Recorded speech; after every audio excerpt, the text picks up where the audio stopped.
Hey guys, Micah from Black Bear Custom Kydex. I have a video for you today on a batch of holsters that I just made for this Ruger Security 9. It is clear and it doesn't have a safe button on it, but in case it puts any snowflakes at ease, there's no round in the chamber. The magazine is also empty. So, this belongs to a local customer named Grant. He actually helps run a company called Wild Fed. You guys should go check that out. It's really cool stuff. So he asked me if I can make him 3 different holsters. One of them was kind of patterned off of the one that I carry myself, which I need to update because it's pretty old and beat up. But this guy here with the sidecar pouch, and it's got that flexible hinge with a magazine. I really like that. It conceals very well Wear's appendix, and yeah, I just love it. So I have recently updated my holster making methods, and I've gotten to a point where I can get them to be a lot more crisp and clean looking, and have started making my own conceal wings. So these guys, I was previously using RCS Vanguard claws, concealment wings, mod wings. They have a bunch of different names, but the RCS Vanguard claw. And the problem that I found with them, and I've discovered this by using my own on my holster, is over time it becomes really flexible and ends up basically not doing anything. You can see I've added like a reinforcement plate on my own, and that does some to help, but ultimately it doesn't really change things too well. So what I'm doing for this setup here is I've made my own. This is .09. Everything you see here is going to be black .093 Kydex. So I used some black .093, and I was able to, because I'm custom building the claw, I can obviously make it perfectly fit the dimensions with this grip hook here. I can also make it stick up farther than the regular claw does, and I can make it stick out farther. So ultimately, this does a much better job at concealment than the regular Vanguard claw. Does it affect your grip? No. Check that out. So my knuckle, I have pretty fat hands, pretty fat fingers. My knuckle comes in contact with the top of the wing, but it's not, when I throw my hand in there, it doesn't feel uncomfortable at all. It's minimal contact, and of course, if you're buying Kydex from me, it's going to come with rounded, beveled, and smooth edges. So you're not going to cut your finger, your knuckle open on that. But yeah, check out how crisp and clean that looks there. I'm just really proud of how that came out. Really happy with how it looks, and this thing is awesome. So both the magazine and the holster itself come with adjustable retention. Right now I've got it kind of set up to where I like it. It's just my own personal preference. For IWB, I usually set the retention a little bit low, because your body, your belt, your pants, all that's going to help to pinch the holster shut a little bit more. It's going to add retention. So I didn't see the need to tighten it down. But obviously, if you want to, you can mess with these 4 screws here. Now, the reason that I'm doing 4 screws, all of them are going through this plate. Another problem that a lot of people actually complain about, particularly makers, because we're all worried that our product's going to be, inferior in some way, is that these mod wings have a really wide drill hole. So you can see it has the tendency, this is tightened down as tight as I want my retention to be, and that's an issue. I really hate how that tilts. So I just I figured, 4 drill holes, points of contact. You can flex it just a tiny bit, but it's not going to rock back and forth. It's always going to be there, and I don't think you're ever going to have it end up flexing the way that the RCS wing has. So yeah, I really like that. I would love your opinions down below. Guys, let me know what you think of this. Should I go with a manufactured claw, or should I make my own?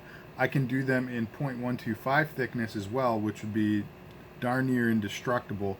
So I'd consider that for this, but I wanted to kind of keep it a little bit lower profile, just kind of more of a succinct look in my opinion. But yeah, give me your opinions on that.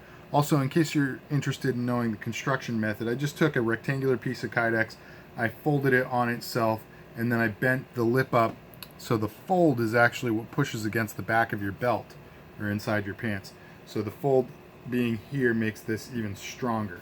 I also put rivets in it, eyelets rather, so it is a closed design, also making it stronger so that the top and bottom piece can't push and like kind of, you know, slip against each other. They are locked together, which makes this very, very rugged. Okay, so I kind of botched my first attempt at each one of these holsters, and I was going to scrap them, but then I went back and I decided I would recreate them all, or I would touch them up and try to salvage them all, and all of them actually ended up coming out okay. So I've got 2 of each of these, and I'll be letting him, Grant, decide which one of each he wants, and then I will be posting the other ones on my website store. So option 1, you have a Ruger Security 9 sidecar holster. This is an AIWB setup.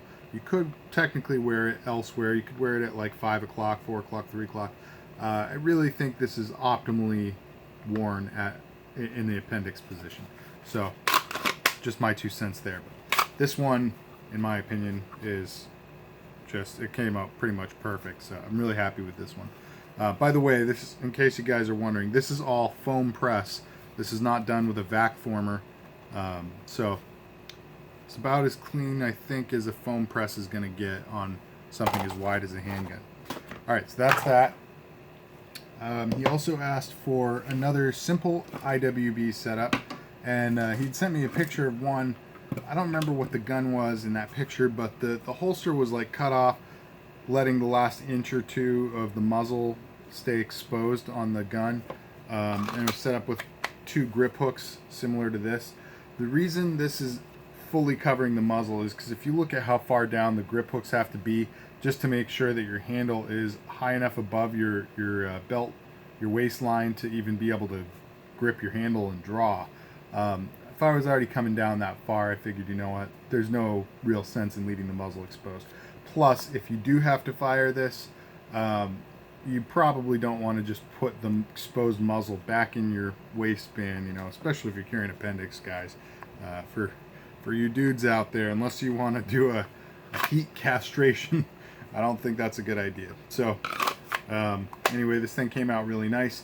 Of course, have the counterpart to that, which is this, and I decided I would give him the option to. Both of them are identical. They're compatible with 2 different clips. So I thought I would give him the choice between the double grip hook or the single wide. I don't even know what this thing is called. I'm just going to call it a wide grip hook for now. I should know because I just bought them. I think they're just called like IWB belt clips on Index Fastener, where I bought them from, I believe. But again, really nice fit. Retention is excellent. It's not just going to fall out. This is IWB, of course, so it is slightly lower retention, and this is it's just about perfect in my opinion. All right, and then the last 2 are on soft loops. He had sent me another picture of something else, and this one was a botch. The reason I say that is because I should have had the Kydex come out farther from the bottom of the trigger guard and actually come close together and put rivets in, or eyelets in it rather. But instead I ended up having to cut this shorter, and it still does work. My suspicion is that this will be on my website. I don't think he'll choose this one over the one I'm about to show you, but it does have just a little bit of a clearance issue there. My middle finger keeps hitting that soft loop, and it would not at all prevent me from getting my gun, especially in an emergency. I can definitely just knock my holster out of my hand. I can definitely slide my finger in there and get a clean draw, no problem. It's just my personal preference to have your hand get clearance in there. That said, maybe he's got narrower fingers than I do. I'm not sure. So this might be perfectly comfortable for him. It's just not quite comfortable for me. That said, it carries on a pair of soft loops, so this would be an outside the waistband. Technically, you could also convert this to inside the waistband, and if you so desired, you could technically mount this on MOLLE as well, because soft loops are compatible in all of those positions or carry options. I'm not actually 100% certain if the lateral spacing on this is compatible with MOLLE, but soft loops have a little bit of forgiveness because they are bendy, so you can get them around slightly imprecise measurements as far as, you know, the 1.5 inch lateral spacing that Molly has. So, all right, there you go. I think this one came out really nice. And then the last one, this was the redo, not the salvage. You just saw the salvage. The redo, I did decide I would get that all set up there, and this to me is much better. I still have a little bit of clearance with my ring finger, but to me it's better. I like my middle finger, is very important to me when I'm gripping to shoot. I think it really needs to dig right in there up under the trigger guard. For me, that's kind of like I don't know, that's just kind of a marker that I know I'm getting a really good grip and can feel pretty confident in my aim when my fingers are all, you know, set in the same. I'm sure you guys know exactly what I'm talking about. If you've shot a lot, you know you got to have your fingers in the same spots and the tip of your finger in the same spot on that trigger, and you know, you can compensate if you grip it wrong or whatever else, but it's always best if you just, you know, get a good muscle memory down and feel like you've got that perfect, yeah, you guys know what I'm saying. Anyway, so these 6 holsters are technically for Grant. He's going to get three that he chooses, one of each of these 3 styles, and then the other 3 will be available on my website shortly. So yeah, please go check that out. If you have a Ruger Security 9, it is not available for any other gun at the moment. I will probably use some of my blue guns or some of my own pistols to make some others and post those on the old website store. But for now, these are the ones. What you see on that store is what you get. So please don't ask if you know, I can do it for a different gun. If you are interested in one of these setups for a different handgun, please submit a custom contact form, custom order form on my website. I promise I'll get to that shortly. And of course, I'm happy to do it for any other gun that you want, any style holster. But the ones obviously that I'm showing here cannot be done for any other, or cannot be I cannot take this very holster and reconfigure it for a Glock 19 or something. You know what I'm saying? Sorry, I'm a little bit scatterbrained. He's on his way over right now to pick these up, so I'm going to end this video now. And yeah, that's what I got. Guys, definitely comment down below. I would love your opinion. Vanguard claw or other manufactured claw versus the Kydex version that I have created myself. What do you think of all 3 of these setups? Yeah, any other opinions that you have, let me know what you think of the Ruger Security 9, if any of you guys have experience with it. I never shot this thing, but I really like it in hand. It's a good subcompact size, so I might pick one of these up at some point. I really like it so far. So guys, like, share, comment, subscribe. Thanks so much for listening to me ramble, and stick around for the next one. God bless.